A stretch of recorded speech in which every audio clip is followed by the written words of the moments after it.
Outsourcing. It's not just for Fortune 500 companies. You can outsource any work you'd rather not do to an assistant halfway across the world. Sounds like instant nirvana, right? But it doesn't quite work that way, and you may find yourself disappointed if you think it does. So here are 7 steps to making your outsourcing efforts a success. The first step is to get organized. This must be done before you hire your assistant. Start by defining your core business activity. If you went to school to be a chiropractor, then spend a few minutes defining what activities constitute chiropractics for you. Keep ownership of these activities, as they are your core business. Step 2.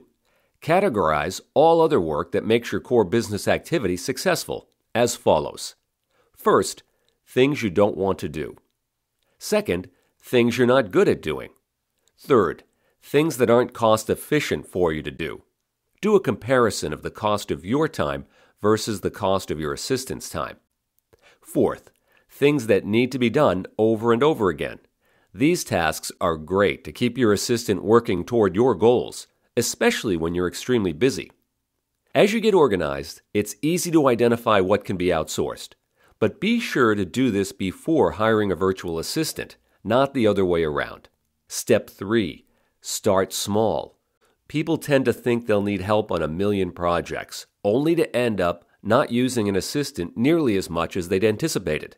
It's like rushing to the end of the diving board only to realize you're not ready to take the plunge. Start with little steps, slowly expanding your horizon as you're ready. Step 4. Share the purpose and context of your work. Whenever you send a request to your assistant, let them know what you're trying to accomplish with the project. When you share this, your assistant can begin to anticipate what else they can do to help. Step 5. Give lots of feedback to your assistant, especially at the start. This helps them learn what you really want. No two people have the same background, so every relationship takes time to build. Expecting someone to read your mind is unrealistic, but we tend to do it anyway. It never works well. Feedback is much more productive. Step 6. Do not compare yourself with your assistant.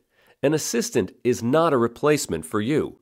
An assistant complements you and your strengths, freeing you up to do the work you were meant to do. No one can replace you. Step 7. Give it some time. This means time for your assistant to become familiar with your work. If you hired a new employee in your office, it would take some time for them to become as productive as you'd expect them to be. So there they are, the 7 steps to successful outsourcing. Many small businesses don't have the budget to grow by adding employees. Now, outsourcing provides extra personnel, doing extra stuff at very little extra cost, allowing your business to grow while remaining competitive. Besides growth, it could also mean spending more time doing the things you love when you're not working. If you think you're ready to take the plunge, sign up for a trial plan with GetFriday. We're surprisingly flexible and affordable. Talk with us today. Hiring a virtual assistant might not mean instant nirvana, but nirvana over time might just be better. And do you know a busy friend or associate? Forward this idea onto them. They might find more time to do the things they love too. Thank you from GetFriday.